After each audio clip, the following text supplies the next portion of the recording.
हम कहते हैं तो हमारे में जब मिलते हैं तो बोलते हैं वाहे गुरु जी का खालसा वाहे गुरु जी की फतेह।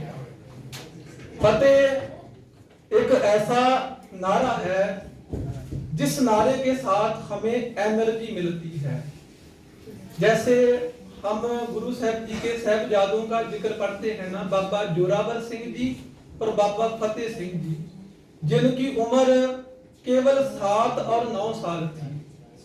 जब वो सूबेदार वजीर खान की कचहरी में भी जाते हैं ना, जब उनको पकड़ लिया जाता है तो कचहरी में जाकर भी साहिबजादे वहां सलाम नहीं करते, वहां सिर नहीं झुकाते, वहां जाके भी बोलते हैं वाहिगुरु जी का खालसा वाहिगुरु जी की फतेह। और वहां का जो मुंशी होता है जिसका नाम सुच्चानंद आया है, सुच्चानंद बोलता है कि जे तुम्हारे गुरु का दरबार नहीं, जे तुम्हारे गुरु का दरबार नहीं, जे तुम्हारे बाप का घर नहीं, जे नवाब की कचहरी है बच्चों जहां झुक के सलाम किया जाता है, जे वजीर खान की कचहरी है जहां तो झुक के सलाम किया जाता है।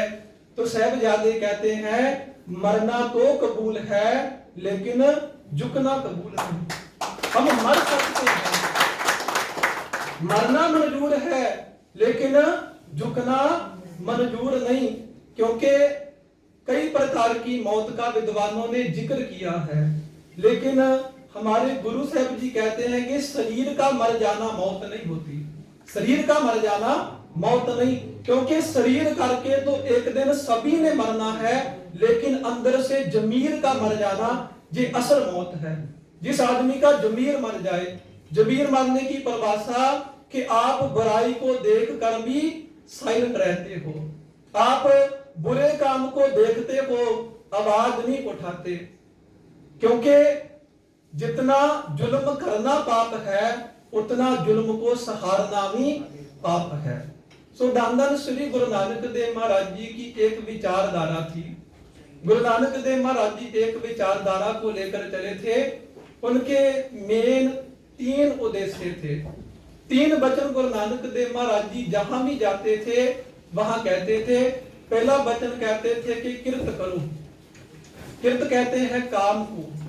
सबसे पहले गुरु नानक देव महाराज जी बोले कि आप किरत करो, कोई ना कोई काम, क्योंकि परमात्मा ने हमें इतना सुंदर शरीर दिया है, हाथ दिए हैं, पांव दिए हैं, कितना बढ़िया शरीर दिया है। तो गुरु नानक देव महाराज जी बोलते हैं कि इस शरीर की वरतु करो, फ्री में मत बैठो, काम करो। पहला उद्देश्य था किरत करो, जितना भी आप काम कर सकते हो काम करो। जैसे आपकी किरत अभी पढ़ना है, पढ़ना भी किरत है, क्योंकि अभी देख लेना करो हमारे माँ बाप, आप भूखे रहकर आप सारा दिन काम करते हैं, मेहनत करते हैं, कई बार खाना भी नहीं खाते। क्यों करते हैं? कि हमारे बच्चे अच्छी तरह से पढ़ लिख कर, अच्छी तरह से विद्वान बनकर समाज में, देश में हमारा नाम रोशन करे। अगर वो हमें भावना के साथ स्कूल में भेजते हैं, कॉलेज में भेजते हैं, अगर हम उनकी उम्मीदों पर खड़े नहीं उतरते हैं तो वो परेशान हो जाते हैं कि इतनी मेहनत भी की, इतनी मेहनत करके पढ़ाया भी, लेकिन जब हम उनकी उम्मीदों पे खड़े ना उतरे तो वो परेशान होते हैं, दुखी होते हैं, हमें भी डांटते हैं। किसी विद्वान ने, जब हम वेदांत मत पढ़ते हैं ना महात्मों का, उन्होंने बड़े प्यारे वचन कहे हैं कि जो विद्वान होता है ना, जिसके पास विद्या होती है, जिसके पास कोई ना कोई गुण होता है, प्रभु पूज निज धाम में, प्रभु पूज, मूर्ख पूज निज धाम में, प्रभु पूज निज नगर। कहते जो मूर्ख होता है ना, उसकी पूजा अपने घर में ही होती है। चाहे मूर्ख ही हो, लेकिन घर वाले कभी भी अपने बच्चे को मूर्ख नहीं कहते। मूर्ख पूज निज धाम में, कहते जो मूर्ख आदमी होता है वो अपने घर में पूजा भी जाता है, उसको सत्कार भी देते हैं, लेकिन संसार में, गांव में उसको कोई भी सत्कार नहीं देता, क्योंकि पता कि ये मूर्ख है। प्रभु पूज निज नगर, प्रभु कहते हैं सरपंच को या चौधरी को। जो गांव का चौधरी होता है सरपंच होता है, सारे नगर के लोग उसको पूजते हैं, क्योंकि उसके साथ उनका मतलब जुड़ा हुआ है, उसका सत्कार करते हैं। पूप पूज स्व देश में, पूप बोलते हैं राजा को, कहते जो राजा है वो सारे देश में पूजा जाता है। लोग राजा का सत्कार करते हैं कि जे हमारा मंत्री है, जे हमारा राजा है, उसका सत्कार करते हैं। लेकिन कहते राजा से भी कोई ऊपर है, पूजस गुणी समग्र, जिसके पास कोई गुण होगा वो जहां भी जाएगा। देख लेना करो, मूर्ख की सीमा अपने घर तक है, सरपंच की सीमा अपने गांव तक है, देश का प्रधानमंत्री होगा, जब बड़े से बड़ा लीडर होगा, उसकी जो सीमा वो देश तक है। लेकिन जिसके पास गुण है, जिसके पास कोई गुण है, जिसने बढ़िया से पढ़ाई की है, वो दुनिया के किसी भी कोने में चला जाए, लोग उसका सत्कार करते हैं। वो सत्कार शरीर का नहीं होता, वो सत्कार गुण का होता है, जो गुण हम जहां स्कूल कॉलेज में अपने टीचरों से प्राप्त करते हैं, इसी गुण का सत्कार मिलता है। और हमारे ग्रंथों में तो जहां तक भी लिखा है कि एकाखर दाता जो गुर, जो सेवत नहतास, पाए जन्म सो स्वान को बहुर स्वपच करवास। कि एकाखर दाता जो गुर, कहते जिस गुरु ने हमें जीवन में एक अक्षर भी पढ़ाया है, अगर हम उस गुरु का सत्कार नहीं करते, उस टीचर का सत्कार नहीं करते, तो हमारे साथ आने वाले समय में बहुत बुरा हो सकता है। क्योंकि टीचर गुरु का रूप है, टीचर हमारे साथ भेदभाव नहीं करते। जैसे हम गुरुद्वारे में जाते हैं ना, तो गुरुद्वारे में ये नहीं पूछा जाता आप हिंदू हो, मुसलमान हो, क्रिश्चियन हो, किसी भी धर्म के लोग हो, जब गुरुद्वारे में जाते हैं उनकी जात, उनका मजहब नहीं पूछा जाता। सभी वहां जाते हैं, जाके माथा टेकते हैं, जहां सभी लोग बैठे होते हैं वहीं बैठ के सभी लंगर सकते हैं। इसी प्रकार स्कूल भी एक मंदिर है, स्कूल में भी कभी टीचर सहबान कभी नहीं पूछते कि आप हिंदू हो मैं आपको ज्यादा पढ़ाऊंगा, आप मुसलमान हो आपको मैं कम पढ़ाऊंगा, आप ईसाई हो मैं आपको पढ़ाऊंगा ही नहीं। क्योंकि टीचर सभी बच्चों को समान देखते हैं कि ये सारे हमारे बच्चे हैं, उनको हमारे धर्म के साथ, हमारे मजहब के साथ कोई लेना देना नहीं। वो हमें शिक्षा देकर दुनिया में आगे बढ़ाना चाहते हैं। हमारा भी फर्ज बनता कि हम ज्यादा से ज्यादा अपने टीचरों का, अपने प्रोफेसरों का सत्कार करें। सर्व विचार बात कर रहे थे, पहला वचन था किरत करो, काम करो, मेहनत करो, क्योंकि जो मेहनत करोगे तभी दुनिया आपको सलाम करेगी, जो मेहनत करोगे। और दूसरा वचन था गुरु नानक देव जी का, किरत करो, नाम जपो। जितना भी समय मिलता है, थोड़े से थोड़ा समय भी, जितना भी समय मिले, परमात्मा का सिमरन जरूर करो। अब जिसमें भी आस्था रखते हैं, कोई राम कहता है, कोई अल्लाह कहता है, कोई रहीम कहता है, किसी को भी आप मानते हो, मुराद तो उस परमात्मा से ही है, क्योंकि परमात्मा एक है। जैसे देख लेना करो, पानी है ना, पानी नदी के जरिए भी जाता है, दरिया के जरिए भी जाता है, पर देख लेना करो, जब सारा पानी गलियों का, नालों का, दरियाओं का समुद्र में चला जाता है, तो कोई ये नहीं कह सकता ये गली का पानी है, ये नाले का पानी है, ये दरिया का पानी है। वहां जाके क्या होगा, ये समुद्र का पानी है। इसी प्रकार परमात्मा तो समुद्र है, कोई उसको राम कहता है, कोई अल्लाह कहता है, कोई वाहिगुरु कहता है, नाम अलग हो सकते हैं लेकिन भगवान तो एक ही है। तो वही गुरु नानक देव महाराज जी के बारे में पढ़ते हैं ना, तो सबसे पहले हमारे में गुरु ग्रंथ साहब जी अभी गुरु हैं, तो उसमें जब शुरुआत होती है सबसे पहले अक्षर है एक ओंकार। एक ओंकार की परिभाषा है कि परमात्मा एक ही है, हमारे में एक ही परमात्मा माना जाता है। नाम अलग हो सकते हैं लेकिन परमात्मा एक ही है। तो गुरु जी ने बोला कि जितना भी समय आपको मिलता है आप परमात्मा का सिमरन करो। और तीसरा वचन था गुरु जी का, वंड सको, कि आप जो भी कमाते हो, जैसे आगे जाके आप जीवन में सेटल होंगे, नौकरी पे जाएंगे, आप जो भी कमाओ उसका दसवंध जरूर निकालो। दसवंध बोलते हैं कि जो आपको सैलरी मिलती है कम से कम 9 हिस्से अपने पास रखो, 10वां हिस्सा गुरु के लिए, परमात्मा के लिए निकालो। जरूरी नहीं कि वो माया आपने जाके दान पेटी में ही डालनी है, नहीं। दसवंध का असली मतलब है कोई गरीब है, उसके बच्चे पढ़ने चाहते हैं, वहां मदद करो। कोई भूखा है, उसको खिलाना खाना खिला दो। ये गुरु नानक देव महाराज जी की सोच थी। इसी सोच को लेकर हमारे गुरु चलते रहे। और जब भी आप देखते हो सनातन मत या जितना भी इतिहास है, जब भी जुल्म होता है तो जुल्म को रोकने के लिए किसी ना किसी को आगे आना पड़ता है। हमारे पांचवें गुरु गुरु अर्जन देव महाराज जी जब गुरुता गद्दी पे थे तो जहांगीर ने दादन श्री गुरु अर्जन देव महाराज जी को तत्ती तवी के ऊपर बिठाकर उनके शीश में गर्म गर्म रेता डालकर उनको शहीद कर दिया।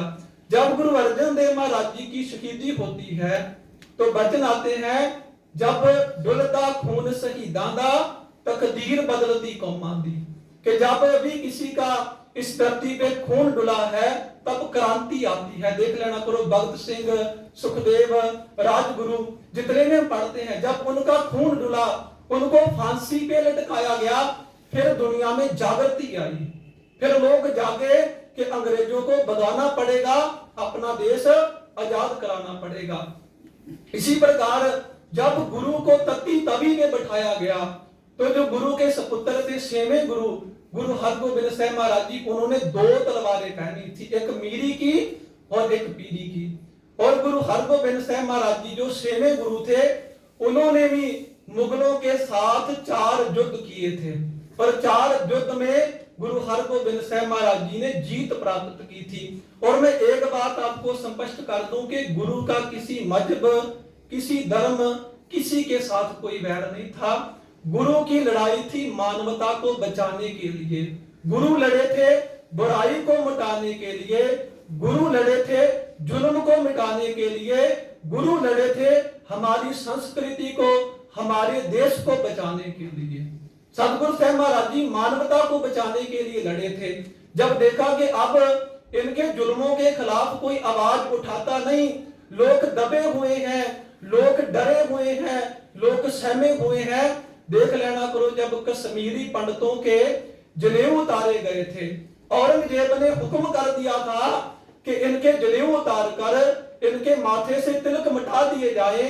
तब देख लेना करो आनंदपुर में गुरु तेग बहादुर साहब महाराज जी के पास कश्मीरी पंडित आते हैं, वो बेनती करते हैं कि हमारा धर्म, हमारा मजहब खतरे में है। तो गुरु तेग बहादुर साहब महाराज जी दिल्ली के चांदनी चौक में जाके अपना शीश कटवाते हैं, उनका शीश काट दिया जाता है। जब गुरु तेग बहादुर साहब महाराज जी का शीश काटा जाता है ना, तब गुरु गोविंद सिंह महाराज जी 9 वर्ष के थे। और देख लेना करो एक बेटा अपने बाप को खुद कहता है कि पिताजी, जेकर मेरे यतीम होने से देश के लाखों बच्चे यतीम होने से बच सकते हैं, मैं यतीम होने के लिए तैयार हूं। जे मेरी मां के विधवा होने के कारण देश की लाखों माएं बहनें विधवा होने से बच सकती है, मैं अपनी मां को विधवा के रूप में देखने के लिए तैयार हूं। गुरु गोविंद सिंह महाराज जी ने 9 वर्ष की उम्र में अपने पिता को दिल्ली में भेजा कि पिताजी जाइए, जाके शहादत देकर धर्म की रक्षा करिए। तो गुरु तेग बहादुर साहब महाराज जी ने दिल्ली में जाकर अपना शीश कटवाया। आना हमें साहिबजादों की शहीदी के ऊपर है, लेकिन शहीदी के कारण क्या थे उनको समझने के लिए थोड़ा इतिहास को समझना पड़ेगा। तो गुरु तेग बहादुर साहब महाराज जी की शहीदी के बाद भाई जैता जी हुए थे, जो गुरु तेग बहादुर जी का शीश लेके दिल्ली से आनंदपुर आए थे। तो गुरु गोविंद सिंह महाराज जी भाई जैता जी को पूछते हैं, भाई जैता जी, जब हमारे पिता गुरु तेग बहादुर जी का शीश काटा गया तब वहां कोई सिख नहीं था, तब हमारा कोई भी सिख वहां नहीं था, आप अकेले इतनी दूर से हमारे पिता का शीश लेकर आए हो। सोचने वाली बात है कि जब 9 वर्ष के बेटे के आगे पिता का कटा हुआ शीश रखा होगा तो उसके मन में क्या बीती होगी। जब एक मां के सामने उसके बेटे का शीश रखा होगा तो मां के दिल पे क्या बीती होगी। पर फिर भी सतगुरु साहब महाराज जी जुर्म के खिलाफ लड़ते रहे। भाई जैता जी को पूछते हैं, आप अकेले शीश लेके आए हो, वहां कोई और सिख नहीं था? तो भाई जैता जी कहते हैं कि गुरुजी सिख तो बहुत थे, लेकिन सिखों की कोई पहचान नहीं थी, कोई उनकी अलग से पहचान नहीं थी जिनको मैं दावे के साथ कह सकता कि वो गुरु गोबिंद सिंह जी का सिख है। तो उसी समय गुरु गोबिंद सिंह महाराज जी ने एक प्रतिज्ञा दी थी कि मैं अपने सिख को ऐसी पहचान बख्शूंगा, अगर लाखों में भी मेरा सिख खड़ा होगा, लोग कहेंगे वो देखो सरदार जी खड़े हैं, वो गुरु गोबिंद सिंह महाराज जी के सिख खड़े हैं। जे टर्बन जे दस्तार हमें हमारे गुरु ने पहचान दी थी कि जब तक आपके शीश पे टर्बन रहेगी, आपकी दुनिया में पहचान रहेगी कि आप गुरु गोबिंद सिंह महाराज जी के सिख हो। क्योंकि जो गुरु, जो महापुरुष हमें पहचान देकर जाते हैं ना, उसको जरूर संभाल कर रखना चाहिए। आप किसी भी धर्म को फॉलो करते हो, उस धर्म के जो महापुरुष हमें पहचान देकर गए हैं, जो सबक देकर गए हैं, उनको कभी भूलना नहीं चाहिए। तो सतगुरु साहब महाराज जी ने ये जो वचन कहे थे कि ऐसी पहचान बख्शूंगा, फिर 1699 ईस्वी में गुरु गोबिंद सिंह महाराज जी ने 5 सिरों की मांग की थी। 5 प्यारों के द्वारा गुरु गोबिंद सिंह महाराज जी ने 5 सिरों की मांग की।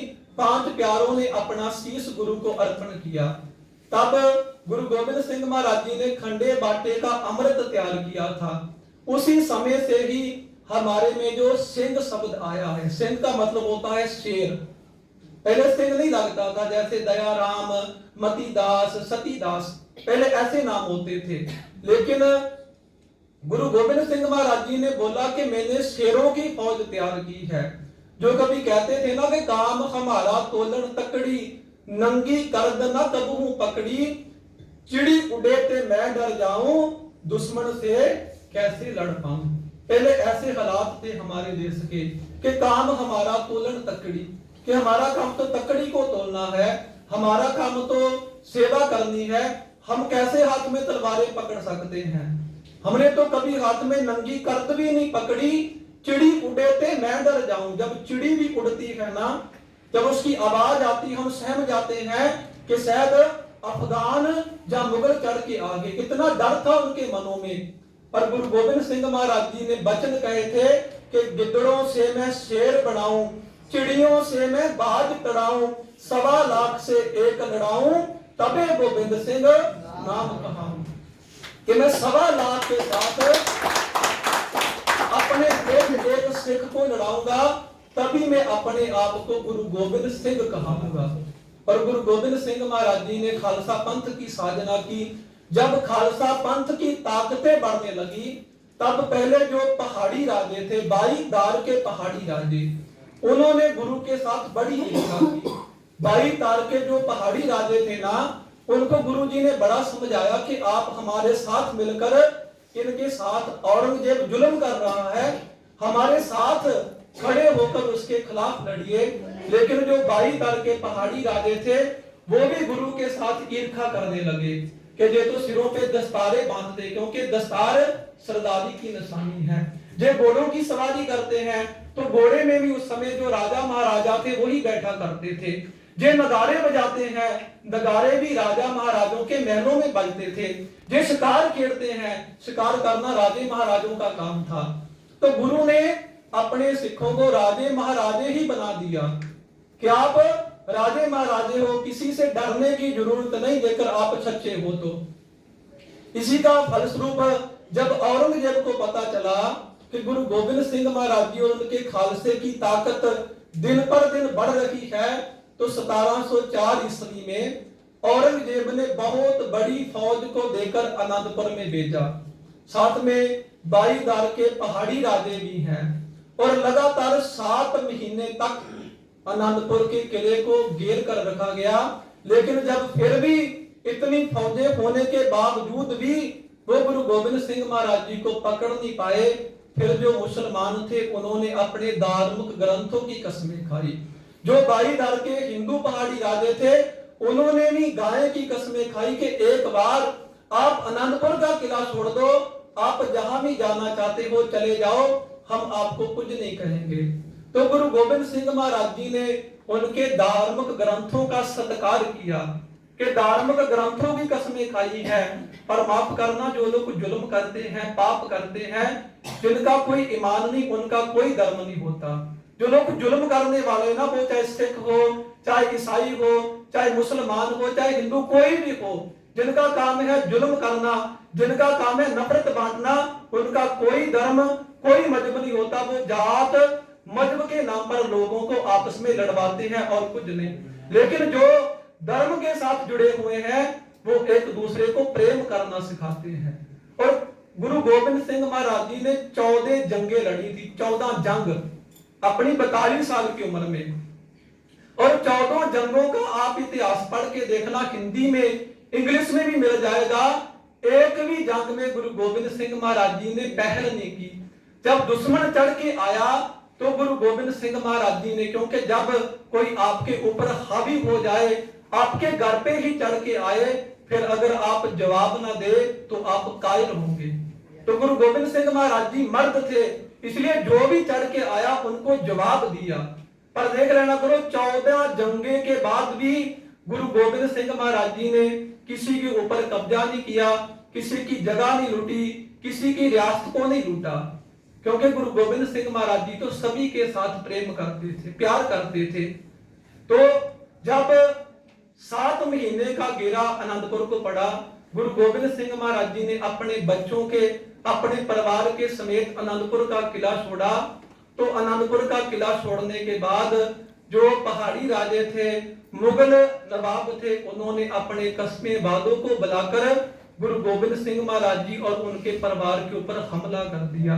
इन्हीं दिनों में हमला हुआ था और पोष का महीना था। इस महीने में पंजाब में सबसे ज्यादा सर्दी पड़ती है, और सर्दी इतनी होती है कि कोई भी उस सर्दी को बर्दाश्त नहीं कर सकता। पर देख लेना करो, सरसा नदी के ऊपर गुरु गोविंद सिंह महाराज जी का परिवार बिछड़ जाता है, और सबसे पहले चमकौर की जंग होती है। और चमकौर की जंग एक ऐसी जंग थी, क्योंकि 8 पोष का जो दिन है ना, 8 पोष का दिन, जैसे अभी 23 दिसंबर को व्यतीत होके गया है, वो दिन सबसे छोटा दिन माना जाता है। और सबसे छोटे दिन में गुरु गोविंद सिंह महाराज जी ने सबसे बड़ी जंग लड़ी थी। एक तरफ 40 थे और दूसरी तरफ 10 लाख से ऊपर फौज थी। कच्ची घड़ी में एक तरफ 40 थे और एक तरफ 10 लाख से ऊपर की फौज थी। ये वचन गुरु गोविंद सिंह महाराज जी ने जफरनामे में लिखे हैं कि औरंगजेब, मेरे पास तो 40 सिख थे जो कई दिनों के भूखे प्यासे थे, उन 40 को पकड़ने के लिए तूने 10 लाख फौज को भेजा, पर देख ले मैं आज भी जिंदा हूं, तू मुझे फिर भी नहीं पकड़ सका। गुरु गोविंद सिंह महाराज जी ने बाद में चिट्ठी लिखी थी औरंगजेब को, जिस चिट्ठी को पढ़कर औरंगजेब की मौत हो गई थी। वो चिट्ठी को हम जीत की चिट्ठी बोलते हैं, जफरनामा बोलते हैं, जिसमें गुरु गोविंद सिंह महाराज जी ने औरंगजेब को उसके पापों का एहसास करवाया था। इतना भयभीत हो गया था कि जफरनामे को पढ़ने के बाद ही उसकी मौत हो गई थी। तो दुनिया की बड़ी जंग हुई, सबसे बड़ी जंग। एक तरफ 40 और दूसरी तरफ 10 लाख से ज्यादा फौज है।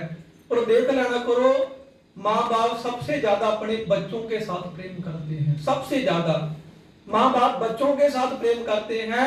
बच्चों को चोट लग जाए तो माँ बाप दुआएं करते हैं कि ऐ खुदा, ऐ परमात्मा, ये चोट मुझे लग जाती, मेरे बच्चों को ना लगती। तो देख लेना करो, 40 लाख 40 सिख और 10 लाख की फौज है और मुकाबला शुरू होता है। 5-5 सिखों का जथा गली से बाहर जाता है और गुरु ने कहा था ना कि 1.25 लाख से एक लड़ाऊं, तबे गोविंद सिंह नाम कहाऊं। सामने 10 लाख है और मुकाबला करने के लिए 5 सिखों का जथा रवाना हो रहा है। उनको पता है कि अगर मैदान में जाएंगे तो मौत तो हमारी पक्की है, लेकिन मौत की परवाह नहीं करते। वो अपने गुरु के ऊपर, अपने धर्म के ऊपर निछावर होने को तैयार है। पहला जथा जाता है, 5 सिख बड़ी बहादुरी के साथ मुगलों का सामना करते हैं, कईयों को मारते हुए वो जंग के मैदान में शहीद हो जाते हैं। इसी प्रकार 2 जत्थे और जाते हैं। तीसरा जत्था लेकर गुरु गोबिंद सिंह महाराज जी के बड़े पुत्र बाबा अजीत सिंह जी, जिनकी उम्र थी 18 वर्ष। 18 वर्ष के गुरु गोबिंद सिंह महाराज जी के बड़े पुत्र साहिबजादा बाबा अजीत सिंह जी अपने पिता को कहते हैं कि पिताजी अब हमें आज्ञा दीजिए। देख लेना करो, आज एक पुत्र अपने पिता से आज्ञा मांग रहा है और पिता को भी पता है कि जेकर अजीत मैदान के जंग में जाएगा वापस नहीं आएगा। गुरु गोबिंद सिंह महाराज जी खुद उसको अपने गात्रे से बड़ी तलवार निकाल के देते हैं कि बेटा अजीत जाओ, जाकर मुकाबला करो और वैरियों के साथ जूझ कर शहीदी का जाम पियो। गुरु गोबिंद सिंह महाराज जी खुद अपने बड़े पुत्र को जंग के मैदान में भेजते हैं और बाबा अजीत सिंह जी सबसे पहले जब जंग के मैदान में जाते हैं 10 लाख फौज थी। कहते जब बाबा अजीत सिंह जी ने तीरों की बरखा की, ऐसे तीर चलाए एकदम कहते हाहाकार मच जाना करा और सबसे पहले तीरों की वर्षा की। जब तक बत्थे में तीर थे तब तक तीर चलाते रहे, फिर हाथ में नेजा पकड़ा और फिर नेजे के साथ कई बैरियों को मारने के बाद जब नेजा एक मुगल की हित में जड़ा तो नेजे का जो अगला हिस्सा था वो टूट गया। जब नेजा भी टूट गया, तीर खत्म हो गए, फिर बाबा अजीत सिंह जी ने अपने गात्रे से तलवार निकाली, तलवार के साथ युद्ध किया और जब वैरियों के साथ मुकाबला करते करते तलवार भी टूट गई। दुश्मन फौज ने हजारों तीर बाबा अजीत सिंह जी की छाती में दागे। इतिहासकार बताते हैं जब बाबा अजीत सिंह जी शहीद हुए थे 390 के ऊपर बाबा अजीत सिंह जी के शरीर के ऊपर घाव थे। 390 से ज्यादा तीर गोलियां उनके शरीर के ऊपर लगे थे जब वो शहीद हुए थे। और जब बेटा शहीद होता है, गुरु गोबिंद सिंह महाराज जी सामने गुमटी में खड़े होकर देखते हैं। जब बच्चा शहीद होकर गिरता है, गुरु गोबिंद सिंह महाराज जी बोलते हैं बोले सो निहाल सत श्री अकाल। तब भी जयकारा बुलाते हैं और बोलते हैं कि परमात्मा ने मेरा नहीं तेरा बच्चा था, तूने दिया था, तूने वापस ले लिया, कोई बात नहीं। जब एक बड़ा शहीद हो जाता है फिर दूसरा आगे आता है। देख लेना करो, एक बच्चे को गुरु गोबिंद सिंह महाराज जी अपनी आंखों के सामने देख चुके हैं कैसे शहीद हुए हैं और छोटे साहिबजादों का कोई पता नहीं, क्योंकि वो पहले ही साथ से बिछड़ चुके हैं। छोटों का कोई पता नहीं। अब गुरु गोबिंद सिंह महाराज जी के पास एक ही बेटा बचा है। अगर गुरु गोबिंद सिंह महाराज जी चाहते तो उसको बचाकर अपने साथ ले जा सकते थे, क्योंकि जब गुरु गोबिंद सिंह महाराज जी 5 प्यारों के हुक्म के साथ चमकौर की गली को छोड़ते हैं, अपने साथ 3 सिखों को लेके जाते हैं, भाई दया सिंह जी, भाई धर्म सिंह जी, भाई मान सिंह जी। सोचने वाली बात है, जो गुरु अपने साथ 3 सिखों को ले जा सकता है जीवित, क्या वो अपने पुत्रों को साथ नहीं ले जा सकता था? लेकिन गुरु जी अपने बच्चों के साथ और सिखों के साथ एक बराबर प्रेम करते थे। उनके मन में कोई वितकरा नहीं था। इसलिए जब अजीत गया फिर आगे जुझार आया और जुझार क्या बोलता है कि भाई से बिछड़कर जीना नहीं आता है। क्यों? मेरा बड़ा भाई था, बड़े भाई की उम्र थी 18 वर्ष और बाबा जुझार सिंह जी की उम्र थी 14 वर्ष। और 14 वर्ष के बाबा जुझार सिंह जी कहते हैं कि भाई से बिछड़कर जीना नहीं आता है, खाना नहीं, पीना नहीं, सोना नहीं पाता है कि पिताजी मुझे भी अपने भाई के पास जाना है, क्योंकि मैं अपने भाई के बिना नहीं रह सकता। और बाबा जुझार सिंह जी भी जाकर वैरियों का मुकाबला करते हैं और उनके साथ लड़ते हुए शहीद हो जाते हैं। और गुरु गोबिंद सिंह महाराज जी चमकौर की गली से जाना नहीं चाहते थे। गुरु गोबिंद सिंह महाराज जी खुद लड़ना चाहते थे, लेकिन हमारी कौम में सबसे बड़ी ताकत है 5 प्यारे। जो 5 प्यारे हुक्म कर देते हैं वो हुक्म गुरु को भी मानना पड़ता है, क्योंकि हमारे गुरु ने 5 प्यारों को ये ताकत बख्शी है। 5 प्यारों के सामने ही गुरु गोबिंद सिंह महाराज जी ने झुक के कहा था कि मुझे भी अमृत की दात दो।